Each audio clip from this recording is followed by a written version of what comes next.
Ready.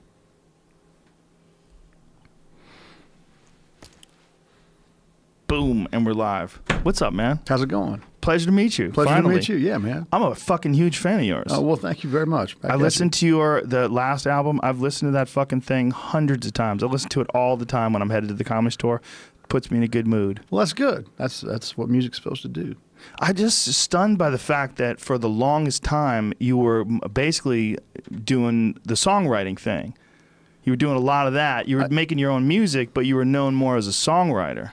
Yeah, well, you walk through the doors that are open, Yeah. So you do the things that come up, and somewhere in the middle of all that, you find out what your thing is, But god damn, your voice is so good, man. Thank you. I mean, I don't want to fanboy out on you, but it's just such a classic, like, male voice, like singing those kind of songs. It's like, I'm glad someone's still doing it right. Oh, well, I don't know, thank you. I'll also say thank you. I don't want to say I'm doing it right and somebody else is doing it wrong. Well, for me, I'm doing what I do, So. But what you do, I like. Yeah, so I'm just happy there's someone out there doing what you're doing. Thank you. And what is going on with you right now? You got a new album that's about to come out. We got a new album that's it came out December 1st, and we're proud of it and hope people like it. Is it on iTunes and all that jazz? It's on you can iTunes. get it everywhere? Yeah, you can get it everywhere that music is available, as far as I know. That's what they tell me. So, how have the doors opened up for you now? Does everything feel like, Yeah, we're sitting here talking, aren't we? Everything's good. No, yeah, beyond good. Good would be the understatement of the century for just so many things that sound like fake, like fake life. Yeah. Things that happen, phone calls you get, people you meet, people you get to talk to. And, like what? Shoot, man, just any of it. Just, getting to go play. This past year we played 3 shows with Tom Petty and the Heartbreakers. Oh, man. That must have been amazing. It was amazing. We played Wrigley Field with Tom Petty and the Heartbreakers. Holy shit. Yeah. Wrigley Field. God, and it was people was that? I don't know. It was a bunch, but it felt just as cool as it sounds like it should. Wow. Man, Wrigley Field with Tom Petty and the Heartbreakers. It doesn't get any cooler than that. Not to me, it doesn't.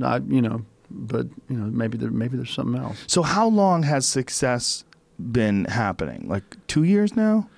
To the degree that it's happening right now, probably since 2015. Couple years of good strong. We're going on 3 of playing shows to more people than we knew ever came to live shows. So yeah, well, it's been a strange life altering thing. When you hear, ladies and gentlemen, please welcome Chris Stapleton, and what is that like? Does it freak you out? Well, we don't usually do many announcements like that. We just kind of walk out there and play. That's the move. Yeah, we don't hype them up too much. We just kind of walk out there and fire up. Oh, that might be the way to do it. Well, I mean, everybody has their own thing, but I don't have like a hype guy doing that. You need like the Kiss guy, the hottest band in the world. I remember that when I was a kid. I went to see Kiss live a bunch of times. You'd get so fucking pumped up at the beginning because they would go, the hottest band in the world. I've never seen Kiss live, but Gene Simmons did show up to a show of ours one time. Did he really? It was the weirdest thing ever. He standing. We were in New York somewhere, and he just happened to be in town, or he played the night before, wherever we were playing, and he showed up and just to say hi. And here's Gene Simmons on the side of the stage before we go play our gig, and I'm just like, Really? Yeah.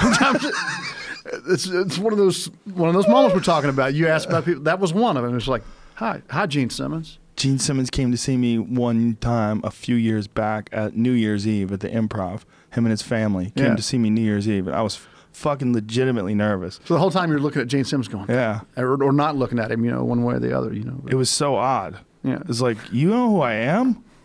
How the fuck is that possible? It's strange stuff, man. So but I love talking to people that are like a year, 2 years into the situation you're in right now, where you're just kind of getting settled into it, where it still seems like Fantasyland. I'm not sure that it would ever not seem like Fantasyland, because I spent enough years not in Fantasyland to realize that it's in Fantasyland. Could be. You could be like 71 Day, on cocaine, 15 ex-wives. God, I hope not. That sounds horrible. But it seems like it happens to a lot of folks, right? Well, maybe. Yeah. I'm going to hope not me. Yeah, I hope not you too. Yeah. You don't, I mean, you seem like you could avoid it. Seems like a horrid existence. Well, there's a balancing act, I think, with any great musician or any great artist, really, is like doing the art, and then now you're in the Fame Olympics. Like you're in this weird thing where, you know, you're going to win Grammys and you're going to have platinum albums if they still have those anymore, and you're going to be on these talk shows and people are going to it's a different animal now. Well, right? yeah, I mean, yes and no. No. For me, I mean, I still, whatever we have is because we concentrated on the music and let music lead, and so trying to do anything other than that, you know, I'll have fun with some of the stuff. You know, somebody wants me to do a bit on a show or something, I'm fine with that. That's cool. But it still all just comes from music, you know, and it's all, the focus is always going to be the music, and anything other than that, you know, there's never, in my mind, any focus on trying to stay famous. Does that make sense? Yes, and I knew you were going to think like that. Yeah, I'm very happy you said it that way. I don't make music for that reason, and or to win awards or anything like that. I make it because I like it and hope that it's good. Well, it's very clear in your music itself that that's what you're doing. Very clear. It's very clear that that's pure, that it's just, this is what you do, and you're concentrating on that. And it's not, there's nothing disingenuous about it. There's nothing pumped up or fake or... Well, yeah, you hope not, you know. Yeah, I know, right? That's the... Yeah. But, I mean, it's got to be a weird world. I mean, the world of the music business is a very, very strange world. I've talked to a lot of musicians, and, you know, navigating the world of commerce and music and... there again, I always, if you just simplify it down to let the music lead and let that kind of be always the focus, it's, for me, that makes it real easy to not make what I think decisions you would regret or feel like weren't you. So as long as that's the focus, that's okay. You know, all that other stuff just kind of becomes, you know, external noise that, you know, will all, it doesn't matter. You know, right. It's not a hard thing to navigate in that realm to me. To you? To me, no. But you must see it being a difficult thing for some folks that you know, right? Sometimes, you know, some people, you know, care very much about. This is a dangerous. You're the first person to ever get me in dangerous waters. Like I'm talking about people. Oh, we don't have to name names. I'm sorry. No. I don't want to sound judgmental in what I'm saying. My wife calls this pulling back the curtain too much. You know, she's like, "Don't pull back that curtain too much." But you know, if you want to pull it back, I know that you're the guy that likes to pull back the curtain. I think it's good to look back there sometimes. Yeah, see what the fuck the monsters are up to.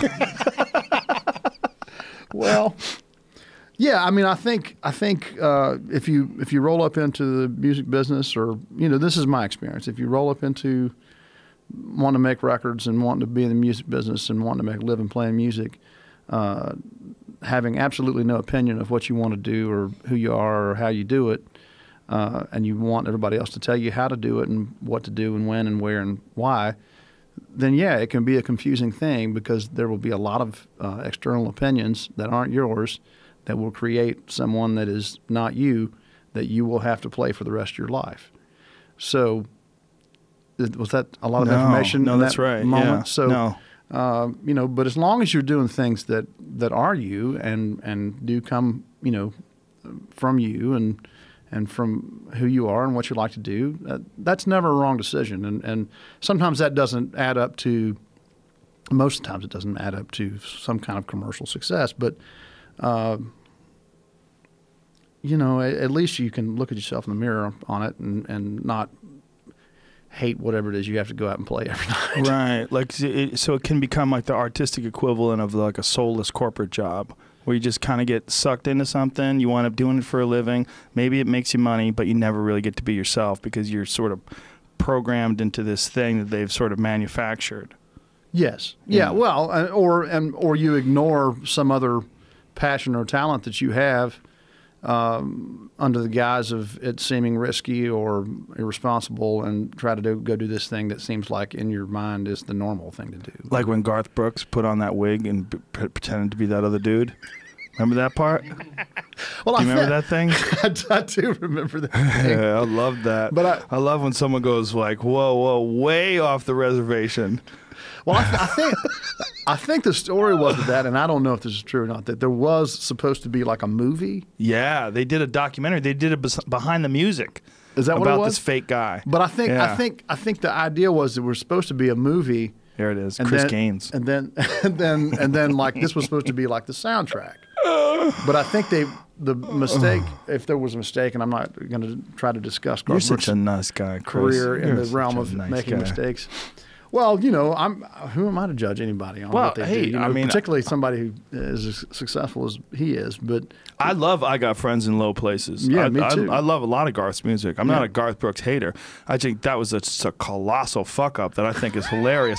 And if Garth was here, I'd pull that up. Okay. And I would tell him I loved him. All right. And I would say, come on, dude, what the fuck were you smoking back then? Like, who talked you into this? Well, I will say, I think at the time that he did that, he had to be into what in the world else can I do? The only way I can become more successful is if I become someone else and make them successful. Yeah. Like he was so successful and still is in that space that he can't be any bigger than he is. Like Stephen King when he used to write as Richard Bachman. Do you remember that? No, I don't. I'm not aware of this. Yeah, he wrote a bunch of books under a pseudonym because he was so gigantic that he decided to write some books under a different name so that people would sort of appreciate the work for what it was instead of as a Stephen King book, I think, or just maybe even as an exercise. Right. Well, I think very much that's what it is. Yeah. You know, I would look at it very much the same way. Of course, it's kind of hard when it's your face up there. He should have put a mask on. Yeah, something. Should have got like Rick Baker to do him up with a fake nose. You know, completely, you know. Yeah. Yeah, well, maybe. Make him like an ugly, weathered-looking, you know, saddle-worn dude. Put a Sia wig on. And Yeah. just go. Yeah. But it was, they had a behind-the-music story on his life story and the drugs and all the problems and the moodiness and, you know, but the music was always there. And like it's a hilarious behind the music. You could watch it on YouTube. I highly recommend it. Okay. Well, I will watch it on YouTube. I haven't seen that particular thing. But he's pulled himself out of that. He had a giant long hiatus. And here's an interesting thing about Garth Brooks. You can't get his shit on iTunes. Oh, no, you have to get it on whatever his... CD or whatever. And there's also his personally... He had something called Ghost Tunes for a minute, I think. Was that the name of it? There was like his own curated streaming service where you stream only Garth Brooks tunes or something like that. I don't know. I remember something about that. Well, I think his idea is that he wants his albums played from... There it is, Ghost Tunes. He wants his albums played from the first song to the last. He doesn't want like little bits and chunks. He doesn't want to sell his songs individually. This is what I believe I've read, that he thinks of his albums as like one continuous work. And I, you know, I, as much as anybody, can understand that and want, you know, very much people to listen to things as bodies of work. But in the world we're living in, you know, sometimes you got to let people, you know, skip over a song here and there. Let people do whatever they want with it. I mean, you did it as an individual. Yeah. I don't want to control people's thing. Yeah, and sometimes it's just a song that gets them, and that song, if you sell that song individually, that'll get them, and then maybe they'll check, all right, I'm listening to this 100 times. What else has Chris got to say? Yeah, maybe. I don't know. So how did you get, quote unquote, discovered as a singer? You started off as a songwriter, but you were always singing. I was always singing. I was in bluegrass bands. I was in rock bands. Always kind of touring, you know, in a pickup truck or something like that, you know. How old are you? I'm 39. And how many years did you do that for? Well, I moved to Nashville when I was 23. And probably the first 3 years I was in town, I only wrote 3 times a day, living, eating, sleeping, breathing, songwriting. Trying to learn how to do that, you know, in a way that kept me a job at a publishing company. So how does that work when you get signed by a publishing company or you get a job at a publishing company writing? Well, you have, you know, you're a contract labor deal, basically. It's like you have, you sign a deal with, you know, like you get a year and they get an option or two to pick you back up for another couple of years, you know. And what if one of those songs hits? You know, those terms are worked out, whether you have what percentage of publishing they have and what percentage you have, and they pay you a salary in exchange for, you know. Is it lucrative? It can be, yeah. It can be if you have a bunch of songs on the radio. And so for you, you were getting by doing this? Well, I know I made a very comfortable living up to the point, you know, and what that allowed me to go out and play bluegrass for next to no money, or Right. you know, play rock and roll and have fun doing it, and not worry about that being how I'm making a living, you know. But I got to do it for the right reasons. Right. And so, in a lot of ways, you know, the songwriting thing, the commerce paid for the art, I guess, in that, which I am a firm believer in. And some people will argue this is a conversation that Sturgill and I will have, the commerce paying for the art. So, Yeah. but yeah, so yeah, it's a great thing. It still is. I still write songs for people. I still write with people when they ask me to do that because it's cool to get in somebody else's head, you know, or kind of sit down with them and try to help them realize some vision of what it is they want to do. And that's still one of my favorite things to do. And I'm just as interested in that as I am in doing my own thing a lot. Wow. So when you learned how to write music, did you, when you would write, do you sit down with an idea in mind with a guitar? Do you sit down with a pen and pad? Like, how do you write songs? Well, if I'm writing by myself or with Yeah. somebody. By yourself. Because there's a lot of different processes. It can be, you know, whatever comes up that day. For me, generally, if I was just going to say, hey, I'm going to sit down and go over in that corner and write a song, I'd have a guitar. I'd probably have a legal pad and a pen, much like we have sitting right here. And I'd start strumming until that felt like something. And how does that make me feel? I don't know. I'd start humming a melody maybe, and hopefully somewhere in humming the melody, a word would pop out that, or a noise I would make would turn into a word. And from there you can kind of grow this thing into whatever it is supposed to be. Now that's how I would do it if I was sitting around by myself. Now there's other times you and I could be having a conversation and you could say a phrase or a line, or I could read a sign going down the road. You know, if you're a songwriter, you're always writing songs. Right. It's not like a choice that you have. It's like an affliction that you have in some way. So you're just kind of walking around unconsciously. Things will hit you, you know, or moments will hit you, or a visual will hit you, and that will spark something.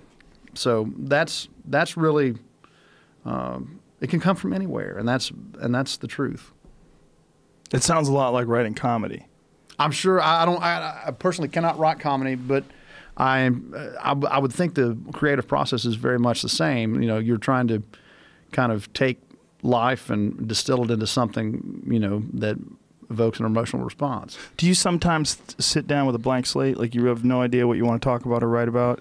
Absolutely, and that's you know, back to the publishing deal thing. That was my job. Like, we would set appointments. We'd come in at noon, and I have an appointment with writer ABC, you know, and we sit down and try to come up with something. Wow, that's got to be weird when you first work with someone for the first time. It's a lot of first dates. It's a lot of first dates, but you know, you find out pretty quickly how you can just kind of, particularly when you're right with writers who do that a lot, you can very much walk into a room and kind of throw all the, you know, oh, how's you doing? All that kind of, you just say, you just get down to it. You just be like, dive into it and start working on something. Hey, this is on my mind. What do you think of this? No, that sucks. Let's, you know, and you have to be not nice a little bit to each other. Right. And you have to, and even if you don't know each other well, you have to act like you do in order to get to a spot where a song can be something. And do you ever write with no guitar or no music? Do you ever just try to? Absolutely. There's a song that I wrote on the Traveler record that we had a couple records back. Traveler. I wrote driving down the road, you know, driving down through the desert on Interstate 40, you know. Wrote the whole thing driving, and then I had to go figure out how to play it. Wow. So as you were driving, did you record it? Or I had a phone. This is, you know, I just turned the voice recorder on. And, you know, I'm humming in the phone and trying to, you know, my wife was asleep in the seat next to me, so I'm trying not to wake my wife up. I'm being real quiet. Oh, wow. But yeah, and then you get it done and you put it away and you go listen to it later and see what happens. Wow. So in all these years, how many songs do you think you've written? In excess of 1,000 probably. Wow. Somewhere like that. Do you have stacks of them like laying around somewhere?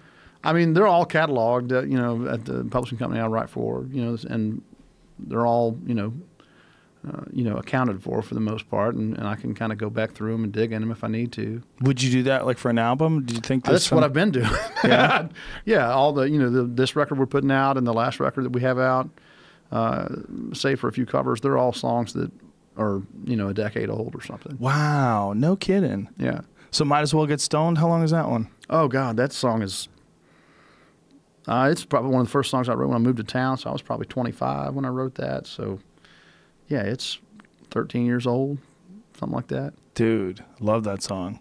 I love all your songs, man. I'm a big fan. Thank you. So when you are touring now, are you bringing your own opening acts with you? You deciding who comes out with you? Yeah, well, we try to pick people that we know and love, and we think fit musically, or we just want to support, Right. and you have a lot of great people out on the road with us. We have Brent Cobb and Margot Price and Anderson East and Marty Stewart. Just there's a lot of people that we love. Have you listened to Brent Cobb or Anderson East? Those No, guys? Yeah. no. I'm gonna write this down afterwards. Yeah, it's Give me some suggestions. yeah, you'll dig it. It's good stuff. Well, birds of a feather flock together, and I know you type of dudes probably only like other legit type of people, so I probably get some good data. Well, I guess, yeah. No, we love music, and we like to support. There's something that. about the art form of music that has always been very inspirational to me, and I've always drawn upon it for, that Hunter S. Thompson quote about music being fuel. You ever seen that quote? I'm not sure. See if you can pull it. It's on my Instagram page from pretty recently. When I was listening to Gary Clark Jr. just a couple of days ago. Dude, that guy can play. Fuck. Dude. That guy's a freak. He was with Honey In the best way. Yeah, and they did a version of Midnight Rider. Mm-hmm. Yeah, here, music has always been a matter of energy to me, a question of fuel. Sentimental people call it inspiration, but what they really mean is fuel. I've always needed fuel. I'm a serious consumer. On some nights, I still believe that a car with the gas needle on empty can run about 50 more miles if you have the right music very loud on the radio. I like it. I like music in the car myself. It's uniquely inspirational, like very few things. And the art of music and music creation is such a I think when it's done correctly, I should say, it's a very pure art form in the sense that the people that are doing it are really like digging into their creative engines and just getting the gears turning and pulling these things out, and it represents like however much burden you have in your personality, in your life, and you're like that can either help you or hurt you in this process. And some people's music sort of represents the torment of their life, and some people's music represents the purity of their vision, but it's all has different effects on people in some sort of strange and bizarre way. Yeah, I like to say that the songs. I was talking about I forget where I was talking about this, but I like songs that allow you to take ownership of them and make them personal to you. Does that make sense? Yeah. And I like listening, and I think that's probably what we all like about songs. Eventually, is our ability to relate to them, but also they become like I can write a song and I can play a song on a stage, but it doesn't really mean anything until somebody listens to it, and then their perception of what that song is about in relation to them comes back at us, on a stage, or it lives in the world that way, and that's so cool to me. That's the thing that makes a song complete. I don't feel like they're even done until somebody listens to it and attaches to it. Right. That's the thing that I love so much about songs. Yeah, and everybody's thing is different too, right? It's like you can have two songs that are the exact same song, but they're sung by different people, and they have a completely different feeling. Like certain covers, you listen to certain covers, you're just like, whoa. It just hits you in a totally different way. Yeah, absolutely. But and then the other side of that is, two different people can listen to the same version of a song, and it means totally different things to them. Yeah. Because they attach the pieces of their life to it in a way that is unique to them, and that's the coolest thing in the world. Yeah, it's interactive in some sort of a weird way, right? Yeah, absolutely. And if it's not, it's nothing exists. What I mean by like sometimes people's music represents sort of the torment that's going on in their own personal. What I was thinking specifically of was Amy Winehouse. Like I was a big Amy Winehouse fan, and there's something about that. She was great, fucking phenomenal. And something about that Rehab song, because she put that Rehab song out when everyone knew she was a mess. right? And then she still, like, they try to make me go to rehab. I Right. said no. She made it sound no, happy. no. Yeah. She's like, fuck it, I'm riding this thing right into the beach. Right. I'm not stopping for the rocks. Right. I'm hitting the throttle. We're going to see Yeah. where this goes. It was tragic, but it Yeah. produced some phenomenal music, no doubt. Yeah, there was something to it. There was like almost a fatalistic acceptance of her own fate or something. Like, Well, and we can listen to it in that perspective now that she's Yeah. not with us anymore. But at the time, it was a lot of teenage angst. almost celebratory. Yeah, Right. it felt celebratory at the time. On the other side of the tragedy of it, it has a little more weight, I think. Yeah. Yeah, for sure. But I mean, man, if you stop and think about how many tortured souls put out unbelievable music. Oh, I think it's to some degree, some of the greats, it's almost like a requirement that they are a little bit out there. Yeah. And so, which is it's a horrible thing Right. for them, but it's a beautiful thing for the rest of us who get to listen to it. Yeah, right. Oh, man, it's just just to be an artist in any form, right? It requires all this vulnerability and just trying to find whatever it is when you're trying to create something. Where is that coming from? The ether, the muse. It's trying to just find that thing, and then when you're dealing with your own personal demons, like especially the deep drug demons, seem to produce some of the most insane music ever. You think of Hendrix and Kurt Cobain. Absolutely. And you keep going down that list forever, really. Yeah, and I have a songwriter friend who is convinced that you can't really produce something that is, really noteworthy unless you have some kind of an addiction issue. So, Really? Yeah, but I don't know if that's true. But if you're saying that very thing, you look back at history of rock and roll and music in general, there's a lot of heavy drugs and a lot of, getting out there on the edge. Yeah. That has in fact produced some of the greatest music that we've ever heard. You also can hear it in the music. Like Stevie Ray Vaughan's a great example. You hear the getting out there on the edge in the music. Absolutely. You hear it with every ounce of everything in it. Yeah, it's like there's no safety net in that kind of music. It's just all raw. Yep. Absolutely. You got a crazy life, man. It's a crazy way to make a living. It is a crazy way You must to be make a living. super happy. Well, I don't have any of those issues. I don't know what I you're know, but I talking mean, but you don't have to have any of those issues. I don't think that you have to have an addiction issue to be great. I just think you just have to pursue it. Yeah. Well, maybe the addiction. I mean, there can be healthy addictions. Mm-hmm. I think That's true. I think That's everybody. a good way to look at it. Most people that I meet that are successful in one way or another, they have, at the very least, kind of obsessive tendencies about something. Right. And generally it's some part of the work, but it's and focus. I see a lot of focus, like this kind of super focused thing that when you see certain people, you're like, oh, that's why he can do that. Yeah. It's 'cause he or she can do that. That they have this ability to focus. Yeah, I've always been amazed too when someone can take an instrument and make that instrument sound very specific to them. Like Gary Clark Jr. is another good example of that. Like, see if you can find that video that I put up on my Instagram way back when with Honey Honey. Honey Honey and Gary Clark Jr. performed this really tiny place in downtown LA about maybe a year ago. And they did a midnight set on like a Wednesday night or some shit. And Gary Clark is up there doing the Allman Brothers' Midnight Rider. Like, listen to this. And it's...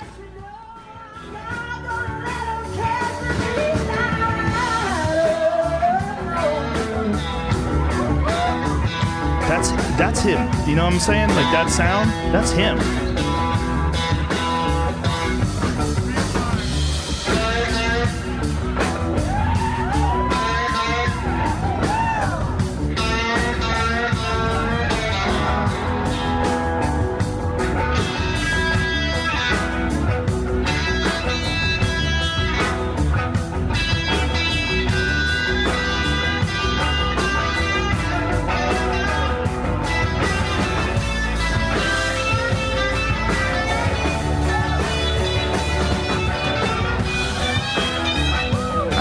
Come on. He's mean, man. That's a perfect example of what I'm talking about. Like, that is him. Well, that is him, but it's also everybody that's before him. Oh, yeah. You know, and he's probably the one guy that we have in modern times that really can carry that torch, you know, Yes. for the blues and you know, all those great guitar players that we don't have a lot of them left, you know, like, I mean, he can do that, and that's real kind of, you know, B.B. King approach, you know, just playing some real straight line stuff. But then he can do Hendrix and all, you be crazy and psychedelic too. He can do any of that. Yeah. And that's, you know, that guy shines. And when you step on a stage with him, you know, it's we played, he and I and Bonnie Raitt played a B.B. King tribute on the Grammys a few years back, and that was intimidating because, you know, and, you know, Bonnie Raitt's excellent in her own way. You know, like she has that thing just like he has, where it's just like those people are they're special people. Yeah, I agree. And there's something about them that, like what Hunter was saying, that they're fuel.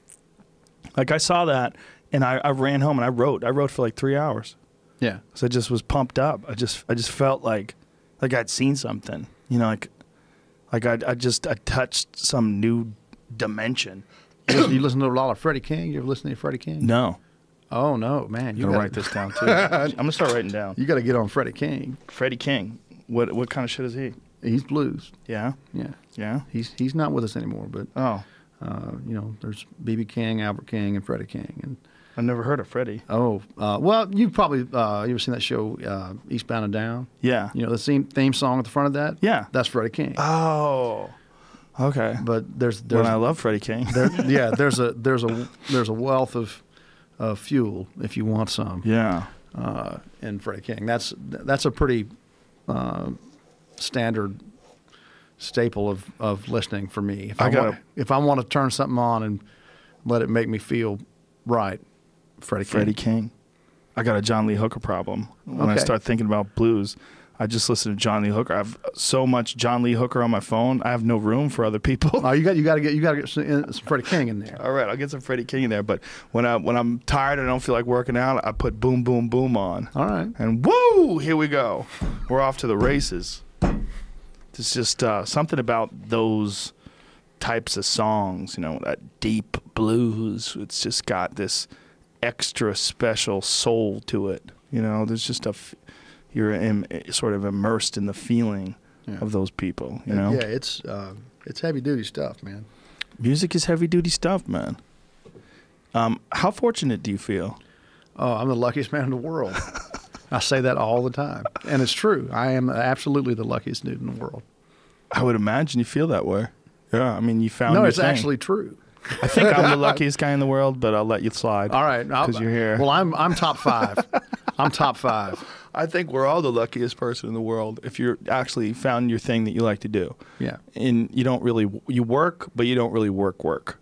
Well, yeah. I mean, listen, I do a lot. We do a lot. It's work. It's work in the sense of it's time consuming. Yes, it requires effort and focus. But listen, there's nothing else I would rather do for a living, and I'm grateful and thankful every day for it, and because I love it. Well, you could tell. I mean, it really comes out in your music. You really could tell. It's pure. Do you listen to any classical? Any classical music? Yeah. You know, when I was a kid, I used to listen to more classical music than I do now. But I enjoy occasionally going to the symphony. You know, but I haven't gone in years. But I do like that music. It moves me in a different kind of way than listening to Freddie King would. But all right, here's the big question: jazz. Jazz. I do like jazz music. Not necessarily like super experimental jazz music that gets way, way out there, like acid jazz. You like Coltrane, like classic stuff? Well, and once again, I am not in no way am I an authority on jazz, but if it's on, I will enjoy it because I enjoy, as a musician, just like I enjoy great blues players. There's so many great musicians in jazz. Like I had an opportunity to write some songs. Dan Wilson called me up one time to go write some songs with the Preservation Hall Jazz Band. And so we wrote some songs I knew nothing about New Orleans jazz whatsoever. But I went down to New Orleans and I participated in this and wrote these songs that now live in the jazz world. So Wow. that really is thrilling to me, to get to that thing I was telling you about, where I get to go hop into somebody else's space and see if I'm helpful. You know, that's cool to me, you know. And so now I have that, it feels like to me, like that's a feather in my cap. I got to go participate with those guys, and they're so great, every one of them. I have some friends that love that sort of collaboration thing too, whether it's in music. I have a good buddy of mine who writes a lot for, my friend Tony Hinchcliffe, writes a lot for people for roasts, and he does punch up on shows and things along those lines, but he relishes that opportunity. He likes collaborating, likes helping people out on stuff. Yeah. Well, it just gives you the opportunity to flex your mind in a way that maybe you wouldn't in your own space, you know. Right. What do you do when you're not doing music? That's all I do, pretty much. Really? Yeah. I play music, and I like to. I have things I like to do. I like to fish. Me too. But I don't get to do that a whole lot. Bass fish? What do you do? I grew up on a trout stream. Oh yeah. And Where? I'm not a fly fisher in Kentucky, but I'm not a fly fisherman. But spinning tackle. Yeah, just spinning tackle. I used to use a little ultralight spinning rig. My summers were spent as a kid. I'd be in the creek at 5:30. You know. My friend Steve Brunel was just talking to a famous writer recently in his last podcast. I don't remember the man's name, but he's famous in the fishing writing world. And he's a fly fisherman. Mm-hmm. And he's like, he had a really interesting question. He said, why is so much great literature attached to fly fishing, but not to spin tackle? And it's true. That's a good question. And I think that's the I don't know, it's kind of like using spin tackles like this workman. It's like a blue collar way of doing it. Or that's my perception of it. Mm-hmm. And then people who are fly fishermen, and I've seen these guys in action, you know, use a fly rod. There's an art to it, but there's an art to using all of it. But the guys who are fly fishermen take a lot more pride in the art of it. Yeah. And please forgive me, fishermen out there, if I'm misrepresenting anybody who likes to do either of these things. But my perception of it is, you know, guys with a spin reel, and then me, I just want to catch the fish. Right. Right. I'm not, you know, if it means I'm flipping it out there, if it means I'm tossing it, if it means I'm jig fishing with it, doesn't matter. I want to figure out the way to catch the fish. The fly fishermen, they like the process. Yeah, I started out with a spinning rod. I actually started out with one of the Zebco push button spin cast jammies, yeah. And then I went to bait casting reel, and then for bass. And then when I got into trout fishing, I eventually moved on to fly fishing, and I learned how to tie some flies. And so you're serious about it. So I'm sitting here talking about your your hobby. It's been a long time. Now when I fish, I fish maybe once a year, like on vacation. Yeah, that's basically what it happens for me. Is I charter a guy on a boat somewhere to go, which is easy. It's fun. Yeah. Well, I've done it in Hawaii, in Mexico, and the great thing is, like, say if you're staying at a resort, either like you could rent a boat, they'll take you out, you catch a tuna or something like that, and then you cook it and eat it for lunch, and it's amazing. Yeah. Like that's great. Yeah. That's about the extent of my fishing these days. Yeah. My other outdoor activities have sort of overwhelmed my fishing time, but there's something about the people that get into fly fishing that it's not just fishing. One of the weird things about fly fishing is a lot of them let the fish go. There's a lot of catch and release going on with fly fishing. Which, I mean, and I like that too. I mean, I used to let a lot of them go. I get that, but I'm a little tormented on that. You're putting a fucking hook through something's head and you're going to let it go. Like, how about just not doing that if you really love the fish? How about just fish with no hook at all? When they bite it, you you would have had them. That's probably fair. Yeah, it's probably the way to go. It's weird that it's this weird thing that we have in our head where we're trying to activate those reward systems that were there in place in order to keep ourselves fed. Right? Like if there's a thing that happens when you catch a fish. You've seen, like I've seen with my little kids, I've taken my daughters fishing, and when they catch a fish, they have this look on their face like, oh, I got it, Yeah. Like it's super exciting when they pull it out of the boat, and then the fact that they're going to get to eat it later. There's some weird primal DNA thing that gets activated when you catch something. And I think that's what these fly fishermen that are letting the fish go are trying to do. They're just little junkies for that feeling, that DNA activation, that reward system thing. And obviously it's difficult, and obviously there's a lot of tremendous amount of skill and finesse involved in fly casting and roll casting and trying to place this fly right in this little pool and drag it with the current and get that nasty trout to bite onto it. But you also want to own it. You want to have him and let him go. Like, you don't want to, like, say, I could have had you, but there's no hook on that. The dark side of fly fishing. Yeah. You want to know you got it. You don't want to know he bit. You want to know you got it. So no one goes fly fishing with no hook. They go with a barbless hook, and they'll catch it, and then they'll let it go, and they'll say, it's fine, it's a barbless hook. Like, okay. How about I put a barbless hook through your fucking face? Like, that shit ain't good. That's not good. You're trying to ruin fishing for all catch and release fishermen. I am not, and I support it 100%, and I've done it. I'm a hypocrite in that regard. I have done some catch and release, but I feel like there is a weirdness to it that it's this why. Yeah, you're not eating it. Like, why? Like, how about you can't just look at them? No, you got to catch them. Got to catch them and have them, and then let them go. But how are you going to look at them if you don't catch them? Look at them in the water. Here's the thing. A good percentage, I don't know what the number is, especially when you're like salmon fishing and you're using like heavy tackle, a good percentage if you're catch and releasing of those fish are never going to make it. You catch them with a big lure, barbed hooks, you get them deep in the throat, you pull them out, their gills are bleeding, you well, that's let different. them go. Yeah. That's a scenario that you don't like. Yeah. And in that instance, most fishermen, I think, would know that you can't turn that fish back loose. But you have to sometimes. Well, you do have to sometimes. Yeah. But you have to turn them loose because it's the law, it's the regulations, and you turn it loose and you watch it swim away. You're like, this motherfucker's got about a 40% chance. Yeah. Yeah. No, and everybody hates that. Yeah. It's the worst. But they still want that feeling.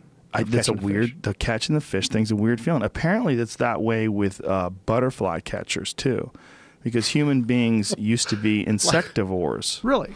Yeah, I was listening to this lecture once by Terence McKenna, and he was talking about that. Terence McKenna, the great psychedelic author and lecturer, he was talking about how he was really into butterfly catching at one point in time. And the odd thing is that it activates this very primal reward system in your body the same way catching a fish would. That it's like, because human beings used to be insectivores. We used to eat a lot of insects. So when you do find some rare butterfly that you've been after for months and months, and you have the opportunity to drop the net on that motherfucker. I got him. Get so excited about him. That's a weird sort of trophy hunting, butterfly hunting too, because you're allowed to do that. You could take that little fucker, dry him out, and put him on a wall somewhere, and nobody thinks you're a barbarian. Like, people are real racist when it comes to what animals are allowed to be dead. You know what I mean? Yeah. Pigs and cows are screwed. Yeah. Yeah, pigs and cows. Well, I mean, but more so bugs, you know? Yeah. Oh, no, yeah, nobody likes bugs. Like, butterflies, sort of. I went to an ashram once, and this lady who was running the ashram had a can of Raid, and she was talking to me about the ant problem that they have. And I was like, hold up. So you spray these ants with poison? And she's like, yeah. And I go, so you kill the ants. I go, isn't that contrary to what you're teaching? She's like, sometimes there's just things you have to do because otherwise the ants will get in our food. And okay. I was like, huh. This is odd. You're in an odd crossroads here, lady. Yeah. You're a Buddhist living in an ashram with a can of poison that you use for living beings that you don't like being around you. I have nothing. I don't know. It's fine. But if she had like cats that she was killing with a baseball bat, everybody would be mad. Oh, she'd be in jail. Yeah. Weird, right? Yeah. We have weird rules. Sorry to take you down this road. No, this is very interesting to me. I didn't know that human beings used to be insectivores. So yeah, apparently. Learn something new every day. Well, that's one of the things that they talk about in terms of the future of protein. that insects provide very complex, complete proteins, and they can provide it to large amounts of people fairly inexpensively. And so cricket protein is very popular today. I don't know if you know this.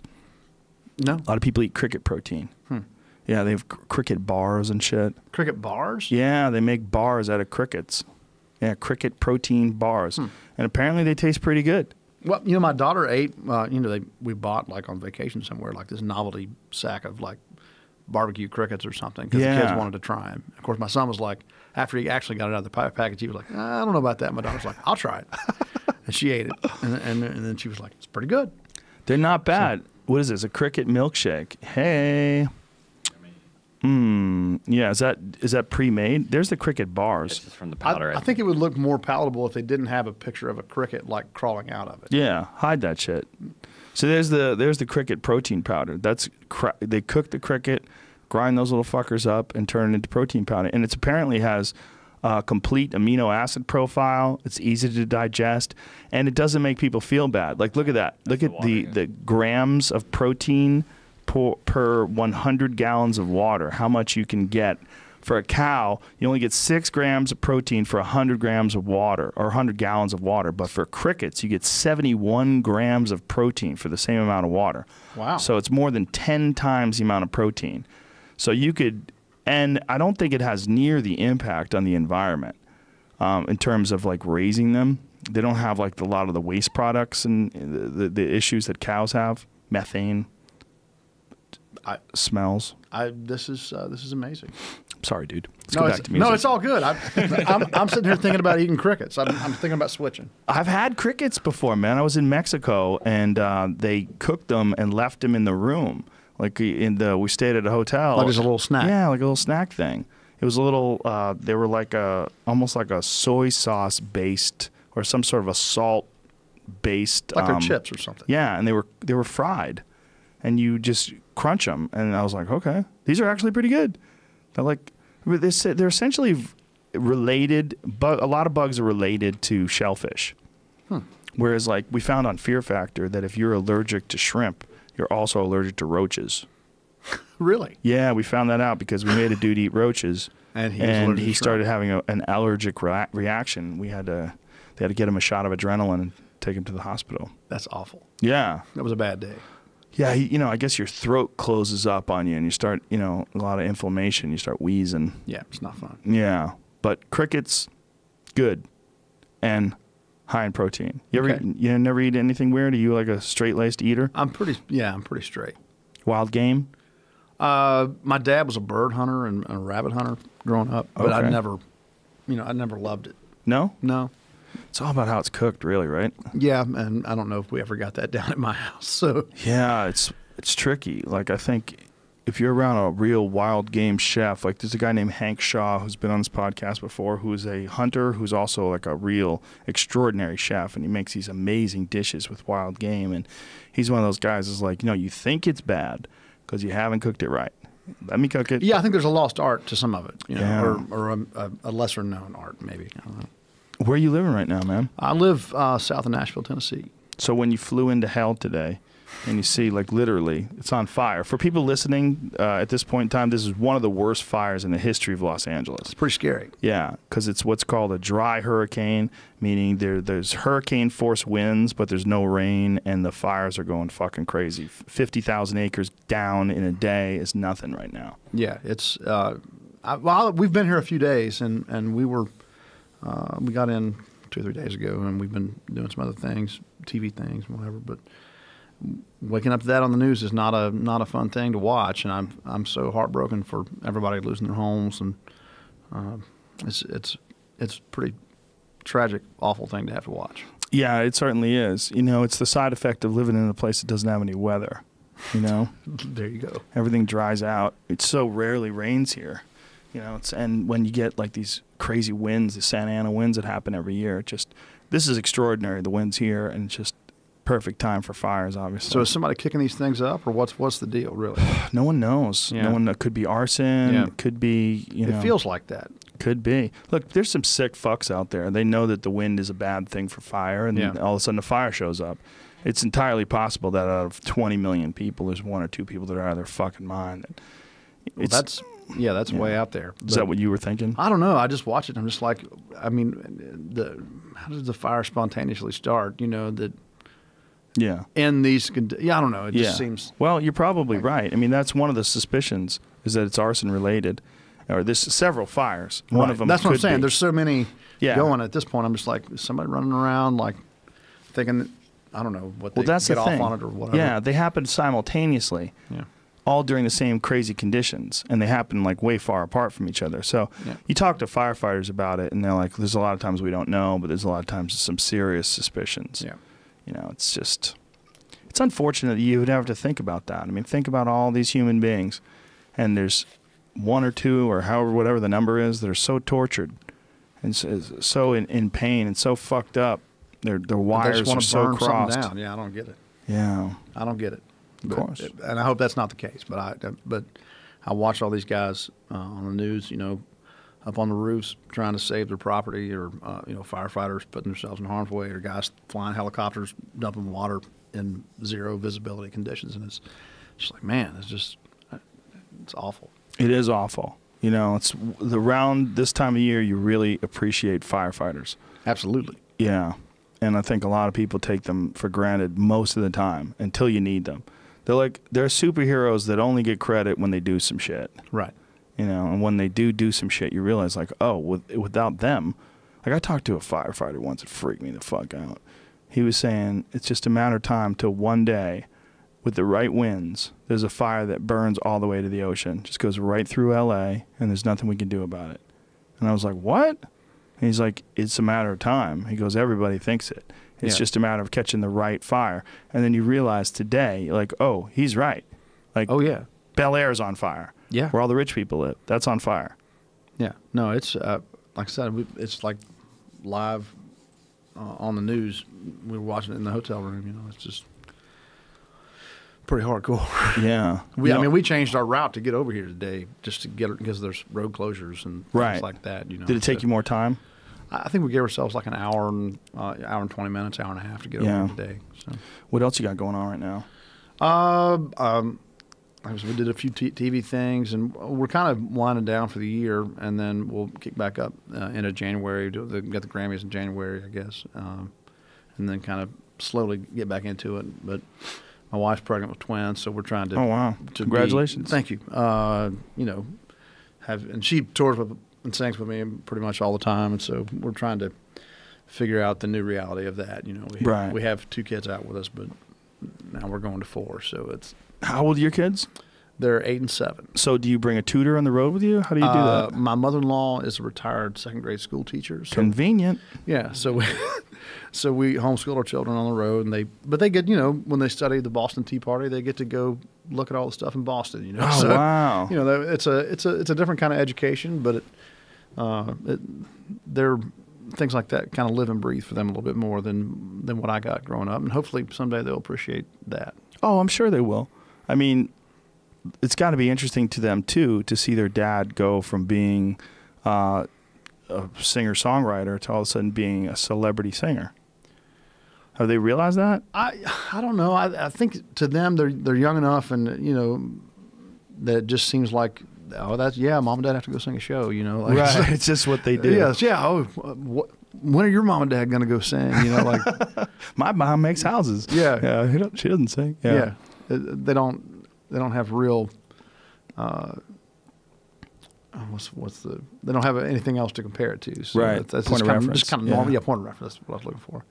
So it's just that's just kind of what life is to them. When you tour, how long do you go? Like, how much of a stretch? Well, we very rarely try to. I mean, we try to be weekend warriors as much as we can and do Thursday, Friday, Saturday runs. But some things logistically that doesn't make any sense if you're going to run across Canada or we're based in Nashville. So if we want to run the West Coast, we're out here for a couple of weeks or something like that. But never longer than that. We never try to stay out. We're not very rock and roll about it, and we don't live out there and don't want to. So. I love to play shows. There's a limit on how many I can sing in a week. It's 3's the limit. So we stick with that and try to make that have as much kind of home time.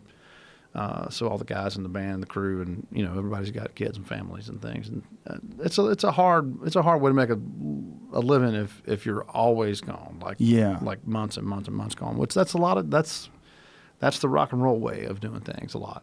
Yeah, I know Sturgill had to do that like that for a while. He didn't have to. He chose to. Chose to. Yeah. I had to convince him of that, but you had to convince him of that he didn't have to. Yeah. I don't. Well, he convinces himself of anything. I'm not going to say that I convinced him. I know what you're saying, but you influenced him. Well, yeah. I'm not even going to say I influenced him, but I would tell Suggested. him. I would tell him, hey man, you don't have to. Why are you doing this? Okay. So he felt like I think all his years of working regular jobs, working on a railroad and doing all the shit that he had to do, when success came, he was like, Jesus Christ, I got to keep this fire going. Oh, absolutely.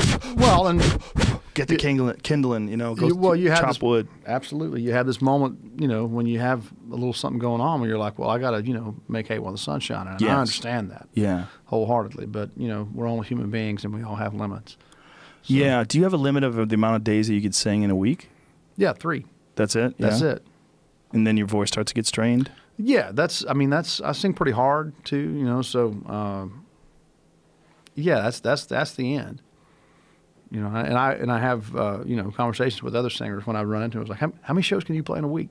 And some guys it's 2, and some guys it's like I can play every day of the week. Wow. But that's not me. 3 shows is kind of the limit. Do you ever have a greedy McMoneybags agent that's like, listen, Chris, 4 shows a week, 25% more money. Well, just one more show. I wouldn't call anybody I work with greedy McMoneybags. Not going to hurt you, Christopher. 2 shows a night, not a big deal. But certainly, everybody wants, as you work with, and that's their job, is to try to maximize what you're able to do monetarily, and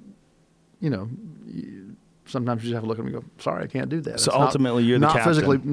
Not physically possible. Yeah. And then they have to deal within those parameters, and we figure out how to maximize that.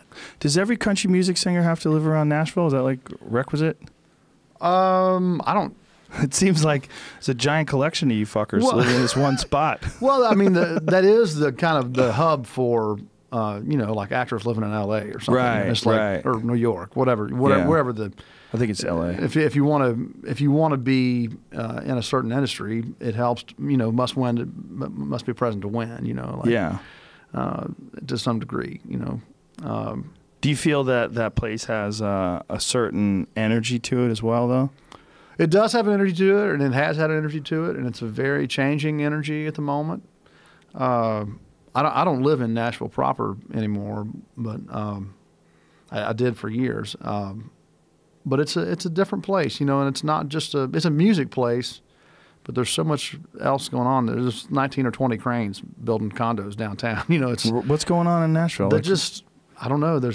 Everybody wants to buy a condo, I guess. I don't know. I don't understand it, but there's an influx of people who all of a sudden think it's a good idea to move to Nashville. Yeah, well, that's what I had heard. I'd heard that it's almost becoming like LA-ified.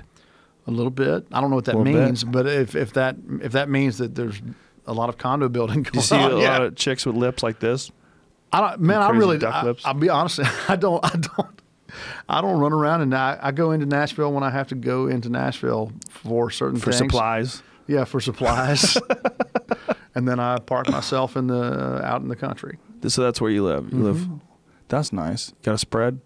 Yeah, we have a little bit of land and wildlife, animals. Oh yeah, no, those bobcats and turkeys and that's nice. Deer, you name it.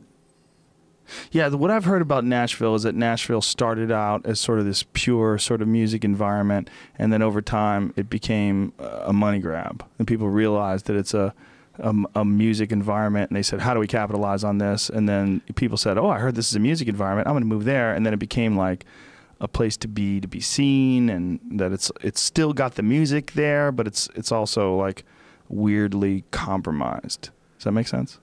No more than anywhere else. I mean, I think. Right. Is that human nature? Man, I don't know. I don't want to say. It sounds very like anti, any corporate involvement of anything. To say that it's been tainted or it's all a money grab or something. I don't think it's all. I'm definitely not saying that. I love Nashville, by the way. Okay, well, no, I do too, but I'm just trying to wrap my head around the relayed opinion of, or was that your opinion? No, it's other people that I know people that have lived there and then moved back. Got you. Yeah, just people that had this romantic notion of I want to go there, and this is like sort of country-ish city where everybody's soulful, they're all singing songs, and it's just you go down and see all these amateur bands or these bands that are just starting out and they're amazing. Yeah, I don't think that's really that's some kind of Mayberry version of what Nashville is. I mean, that's Narnia. Yeah, that's that. I think that's some kind of unicorn that you're inventing in your mind if you think that's any town that you're going to like that. Right. It's like I don't know what the equivalent would be, but feeling like you moved to some island somewhere and everybody walks around and has yachts and just drinks martinis all day or whatever. It's just like that's not even true. Well, there's like places that you're supposed to go to. Like when I was in Boston, when I first started out doing stand-up, I had heard about the Comedy Store. That was like the mecca. Right. Like you had to get to the Comedy Store in Hollywood. It was Right. like spoken with hushed tones. And everybody sort of came to that place. It's like it drew everybody in from across the country. And from my friends like Honey and other people that I know that lived in Nashville for a while, that was Nashville was kind of that to them. It's like what it was like this kind of place where you'd seen and heard so much amazing music has come out of that part of the world, and it's so music centered. I mean, it has a different vibe because it's a very artistic city. Absolutely. Yeah.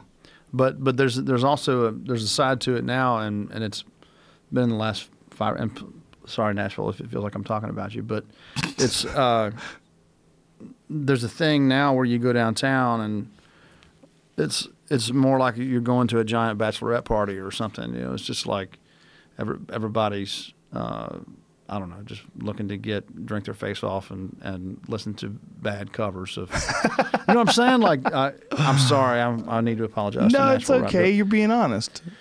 But it's, and it's great for the city in a lot of ways, tourism-wise and Right. monetarily and all those things. But it changes that, whatever, some notions of that romantic thing that you're talking about. Those things still exist, but they have to be, like a lot of things that have soul, they need to be sought out. Right. Like the difference between a real old school barbecue joint and TGI Fridays. I have nothing against TGI Fridays, but I know what you mean. I know what you mean too. Yeah. I see you laughing at me, like backpedaling all the No. potential. I'm forcing you into this. I didn't mean to. I'm just talking about. Well, my point about all of it really is the idea of artistic integrity is a fleeting thing and a sacred thing and a critical thing for a guy like you to create the kind of music that you make. And I'm always interested, like how someone cultivates that, how someone protects that, because I think it's what goes away. It's when things go off the rails. It's usually the focus away from the creative aspect of it, the art. The making the thing that you loved in the beginning when you got into this thing. Right. And sometimes people it happens, comedians in a big way. They get movies and they become famous and then they believe their own bullshit and they put out these specials that are terrible. It's real easy to fall into. Sure. But there's also, there's a side of that. I would argue that maybe that is what's in their heart at that moment, and that's just as real as anything else, But I would argue that they're in the wrong environment. Well, it's been surrounded by the wrong people with the wrong influences, and they have the wrong focus. Okay. I'll go with that. But everybody's going to evolve in one way or another. Yeah. For better or worse. Right. And everybody's going to have these high points and low points of where they really were in the zone, so to speak, or not in the zone. Yeah. Creatively, I think that's just life. And, yeah. But I don't know. As long for me, if there's a way to try to preserve some notion of integrity, it's just that thing I was saying earlier. It's just like if you let all the other stuff, just put the blinders on and go, all right, here I am. Here are the guys that I play music with and the girls. we're going to sit in a room. What are we going to do? What would we do if none of this other stuff existed? And that's the way you keep it where it should be. Right. Is you keep it right in the moment and right in the room, and don't let some notion of trying to outdo yourself or outsell yourself or make more money than the other guy or have a number one over top of the other guy or because all that kind of stuff's manufactured too, like number ones and those are just numbers and some of them are so tainted by people just doing things that manufacture that number that they want to have, that it's not even a real thing at that point. Right. I don't know. Well, I always felt weird about contests and things that, and any sort of like ranking system that involves art.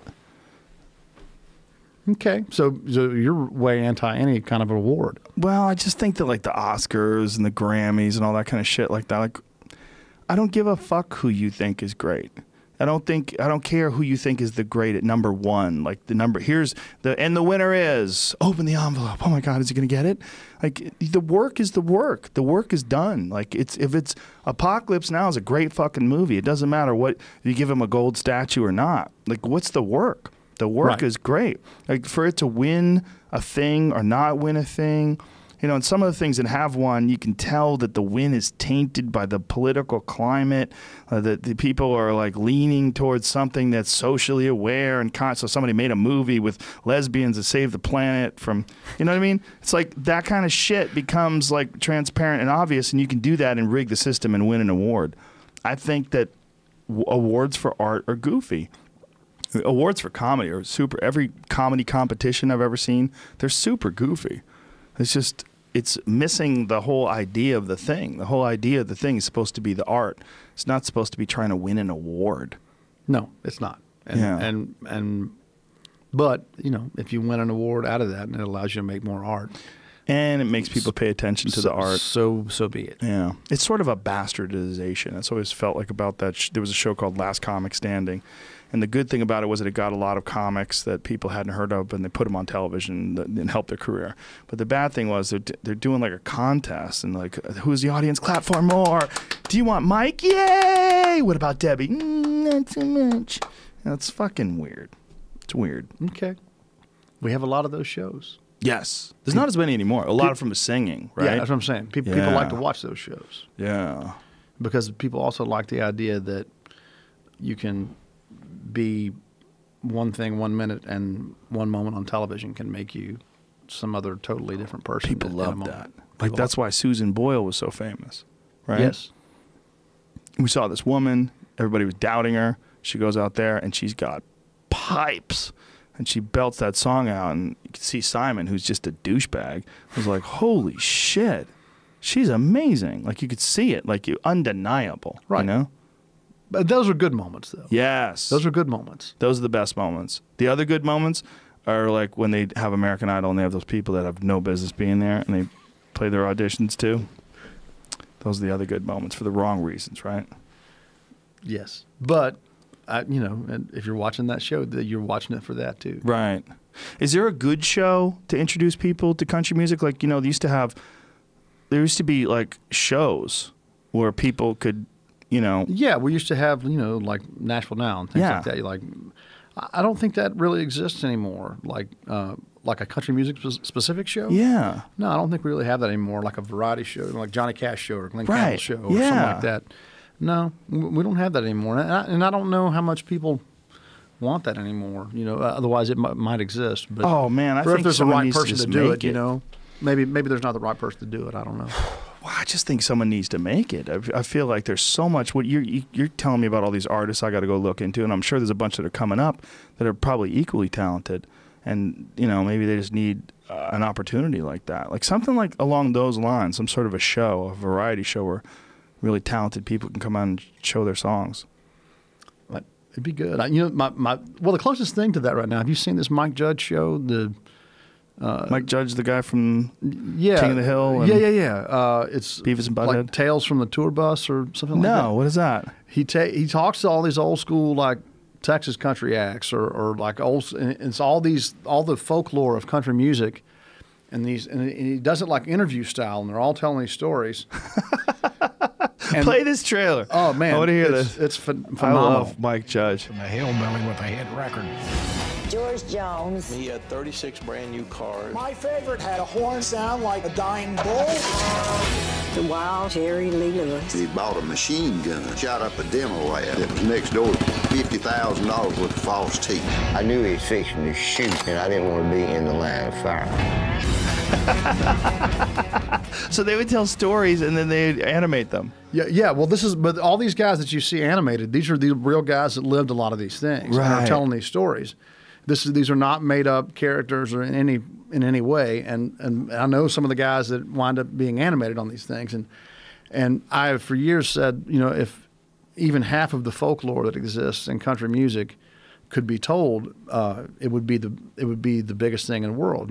And that's what he's doing right now with that show, and he's doing an excellent job of it. And it's really, for me, and maybe it's not as entertaining to other people, I don't know, but for me as a musician, knowing some of the folklore and knowing how many great characters and storytellers exist in country music and have existed, it's so refreshing to see these guys get stories told about them. That's awesome. I didn't even know Mike Judge was a country music fan. I didn't either, but I got to tell you, he's knocking it out of the park as far as I'm concerned with this TV show. I hope it does really well. I'm so glad you brought this up.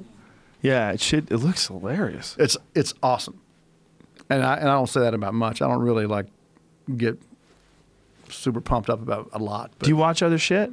Yeah, I like a lot of. Some pretty obvious things like Game of Thrones and Walking Dead. I'm into that. I like kind of science fiction based things, and I like things that are done well, whatever it is, and I think both of those are done well. So do you binge watch TV shows? Absolutely. That's the only way I can watch a TV show, because half the time I'm doing something when it actually comes on. Right. So when you look at yourself right now and you look at all this cool shit that you're doing, do you hope to just keep doing it this way? Do you have some grand plans? We far surpass any grand plan that I might have had years ago. So I'm hopeful that we get to continue to do some cool things and have fun doing it. And I'm at that age where I'm just old enough not to be stupid with what we're doing, and and hopefully young enough to really get to keep doing it for a little while. And I don't know, man. I'm grateful for anything that we've gotten to do and will get to do in the future, and hopefully the next few years will just be a continuation of that. That's all you could ask for, man. I mean, if what you're doing now is so awesome and so much fun. Yeah, I can't imagine if I could write a script for how, this is how the curve of I want my career of putting records out to go. I couldn't write it any better for me, and I get to do. I have freedom to do basically whatever I want and play however I want and sing about whatever I want and that's it's the greatest thing in the world. Do you get young guys coming up to you, young girls coming up to you that have dreams of being a singer, songwriter, and ask you for advice? Yeah, and my advice is always just be nice, Be nice. Be nice, yeah. Really? Yeah, well, I think that's always easier than making too many enemies or, you inevitably have people that don't believe in what you do or things. That's just right. That's all that subjective thing. Of course. Yeah. But being nice is important, but also being you. Be you and be nice. And if you do those two things, I think that's the best recipe to hopefully for you to put yourself in the position to get lucky. Is this something that you had to figure out yourself? Yeah. I mean, when you start, and I don't know how it works from your end, what you do, when you start, and when you get your first little, I get a publishing deal, and you get to be around some of what an industry is, and then you slowly but surely get to meet people who are successful in different facets of it. And I think what I find is the people that I gravitate towards and that I really respect and look at and go, hey, a career like that would be nice. You know, they're very nice, you know, caring, giving individuals who support younger artists, and they, you know, they do nice things for their communities, and they do nice things for people out in the world, and they make music that's in their heart, and those are the things that I think are good to aspire to as a musician, and those are the things that I respect. I respect that. Yeah, a whole lot. Not just talented, but nice. Yeah. Yeah. Now, what about like work ethic, or do you have people asking you questions about like how do you motivate yourself, or how do you sit down and write? How do you like? What's your process? You do is like, what is my advice to them? Yeah, like, yeah. I'd say write as much as you can with as many people as you can find who know what they're doing, and that's how you learn how to write songs. But I'll also say, I used to have a songwriter friend who said, you can't learn how to be a songwriter. You can learn how to write better songs more often. But it's not, it's like, and I'm forgive me if this is a wrong analogy, but I don't think you can really learn how to be funny if you're a comedian. I used to think that. Because I used to think, well, you're either funny or not funny. And then I realized, like, oh, some people need to learn how to be comfortable enough to be funny. You think? And, yeah. I've met people that sucked, and then they got good. Really? Like, really good. That's well, I'm giving the wrong advice then, because well, no, I don't think you are. I personally think, like, some of it has to be innate, and then you have to learn how to sharpen that tool a little bit. Well, I think whoever you are can change. And I think if you are in a position where you are incapable of writing songs, or incapable of being funny, or incapable of writing books or doing paintings, whatever it is, it's because of whoever you are right now. But that doesn't mean that whoever you are right now is who you're going to be 5 years from now or whatever. I think if you can go through enough personal growth and enough introspective thinking and objective realization of your environment, and then the way you interface with people slowly but surely changes and evolves and matures, your art will, your expression will, because you're not who you were. You're not who you were 5 years ago. You're not who you were 10 years ago. Okay. This is my thought. I mean, I don't think it works with everybody. There's some people that just aren't fucking funny. Don't get me wrong. But I used to think that it was just, if you sucked in the beginning, you're going to suck. And then I met some people that But there has sucked. to be some, spark or drive, Yes. even, like, I think would you say that if the person that was trying to be funny was not funny at first, they at least knew that they weren't funny and had to get better at it? No. No. Sometimes they think they're funny and then they become funny. It's like I used to think that there was much more of a clear, defined pattern than I think now. But I think it's about being clueless. I think cluelessness is the enemy of anything that you're going to make that's going to have a real impact on people. If you're clueless, if you don't see how people perceive you, if you're not aware of how they're taking you in when you're communicating with them, your art is going to suck. Like, really? You don't have a connection with them. You don't have a connection with people. You don't have a connection with yourself. I think unless there's some sort of a solitary thing that you do, like maybe sculpting or painting, like you could be a madman who's like totally like in your own world and create some crazy art form that someone can come along and look at and go, wow. Yeah. But anything where you're interacting with people, I think there's a big part of that interaction is the way you look through other people's eyes and the way they take in what you're saying, not just what you want to get out, but also your recognition, some sort, whether peripherally or whether it's obviously, your realization of how they're perceiving your thoughts and ideas, and what vehicle you're delivering these ideas in. Is it clunky and too loud, or do you have the same thought and make it smooth and calm and sinking into people with the right words and the right cadence and you can have the same ideas, but they need a better vehicle to get through. And I think cluelessness prevents you from objectively analyzing your own work.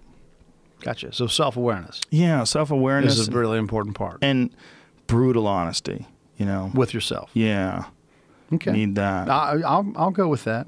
Yeah. I mean, you must have that with songs, right? Like, do you have songs where you write and then you go back and go, what the fuck is this? Absolutely. Absolutely. You know, but you also have songs where, you know, you write every day. You write a song and you get done. You don't get to the end of the day without thinking that you did something good. Right.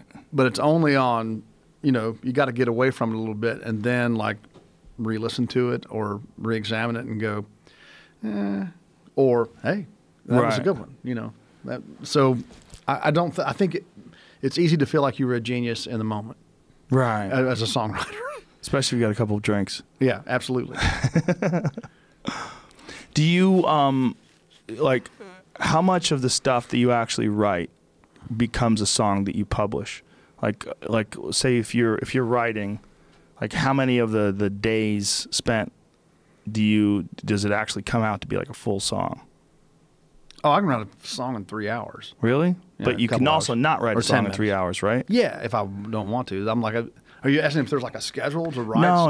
I mean, like, how much of it like really connects with you? Like, I'm sure you must be sitting. Sometimes you sit down and on the first draft, you just fucking nail it, right? You got an inspiration. Oh yeah, me every time. No. But I'm just trying to see if there's parallels between because comedy is probably 10 to 1.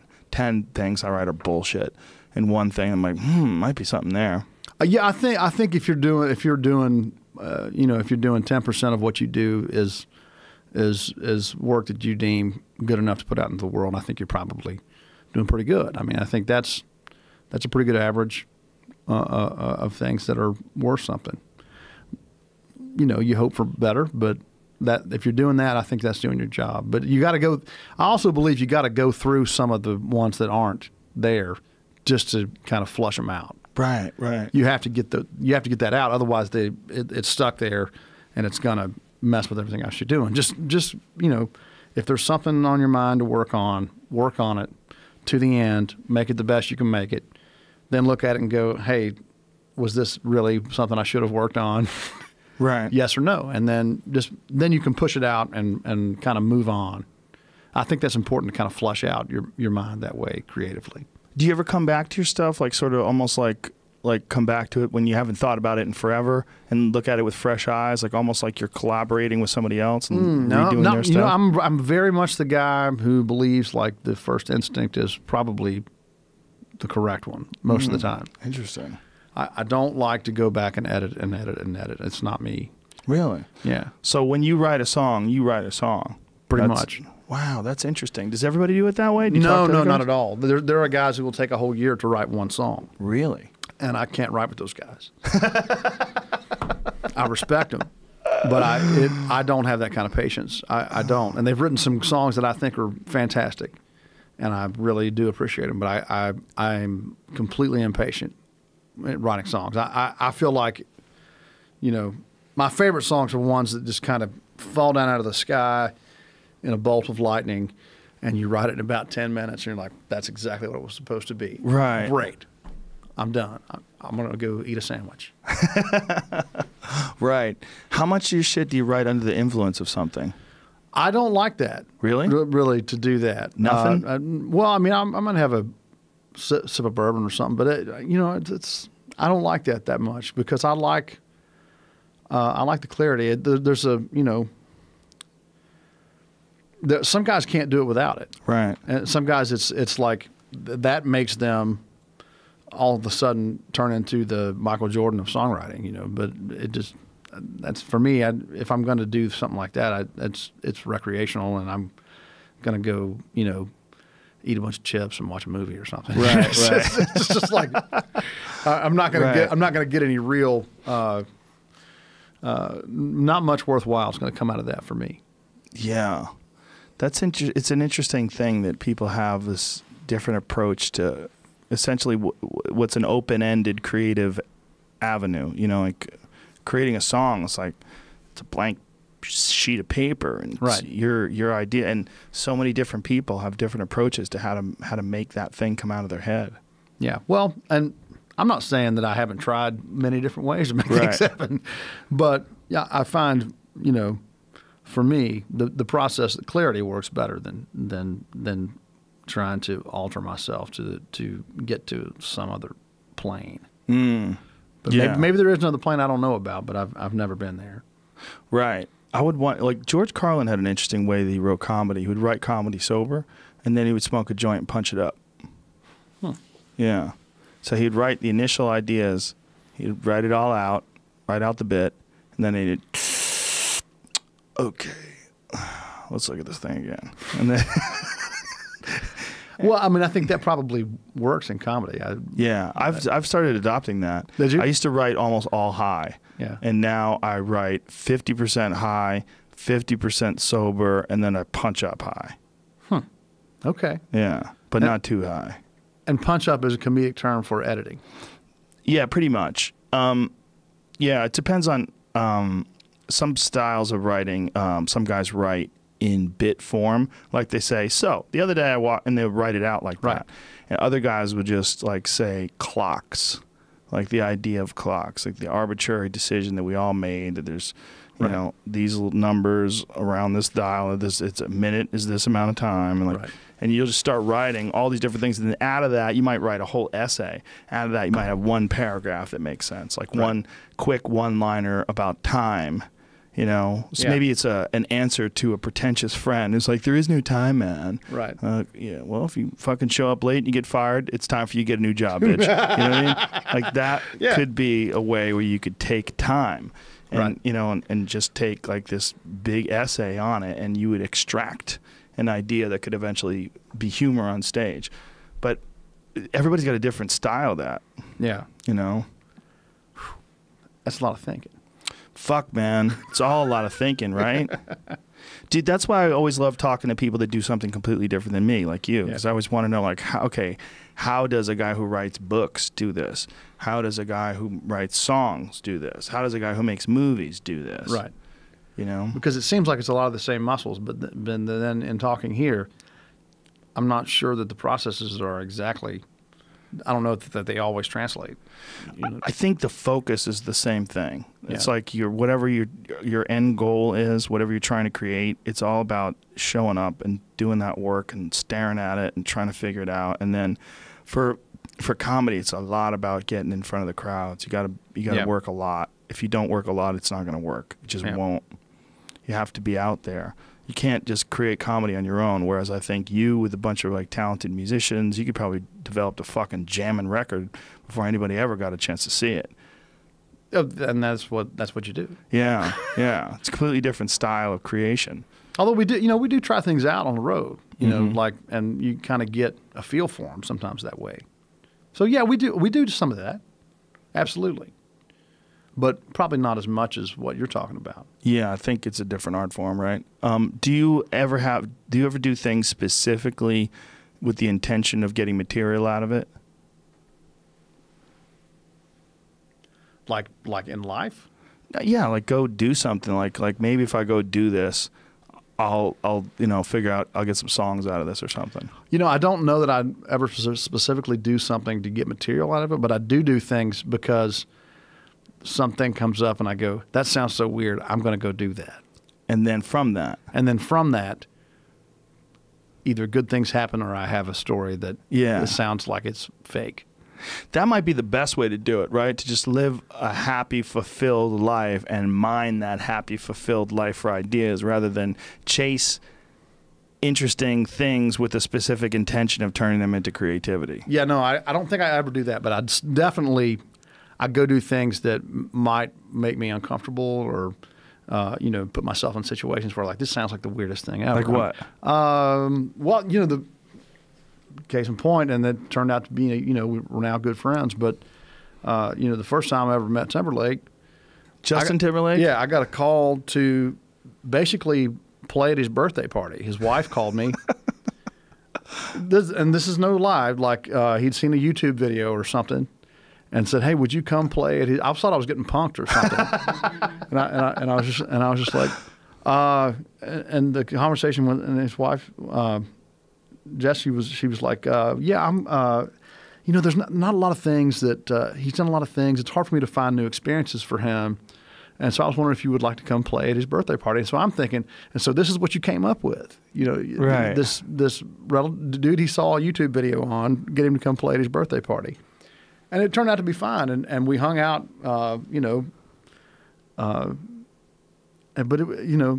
on paper, to me, it was just like, this is really strange. I don't know I don't know what's going to happen. Right. But out of that, we've become friends and done things together, and good things have come out of it. But there was no intent out of it other than I thought it would be interesting to go do.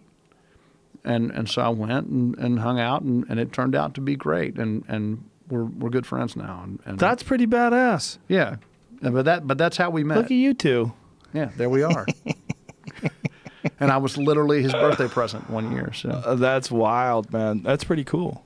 Yeah, I think that might be the formula. Just if you can, just do things that you find interesting, and just have those as being like excellent side adventures in your life. right, and nobody else has to understand it but you, and that's the cool part about it. Yeah. People used to get onto me. I used to be in a bluegrass band, and they're like, "Why are you spending time being in a bluegrass band?" Well, out of being in that bluegrass band, I got a cut on Adele. Right. So that who would have thought that was the A plus B equals C formula for that? Right. Go be in a bluegrass band, and you'll get a pop cut on the biggest pop star in the world. Isn't that funny though that someone would say, "Hey, why do you want to be in a bluegrass band?" Well, they wouldn't say, "Hey, why do you like going fishing?"